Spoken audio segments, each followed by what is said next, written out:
तमाम बादशाहत अल्लाह ही की है, आसमानों की भी और जमीन की भी। वो जो चाहता है पैदा करता है, जिसे चाहता है बेटियां अता करता है और जिसे चाहता है बेटे बख्शता है, या उनको बेटे और बेटियां दोनों इनायत फरमाता है, और जिसको चाहता है बे औलाद रखता है। वो तो जानने वाला है, कुदरत वाला है, और किसी आदमी के लिए मुमकिन नहीं कि अल्लाह उससे बात करे मगर वही के जरिए या पर्दे के पीछे से, या कोई फरिश्ता भेज दे तो वो अल्लाह के हुक्म से जो अल्लाह चाहे इल्का करे।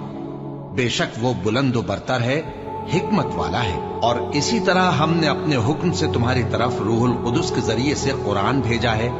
तुम न तो किताब को जानते थे और न ईमान को, लेकिन हमने इसको नूर बनाया है कि इससे हम अपने बंदों में से जिसको चाहते हैं हिदायत करते हैं। और बेशक ए नबी तुम सीधा रास्ता दिखाते हो।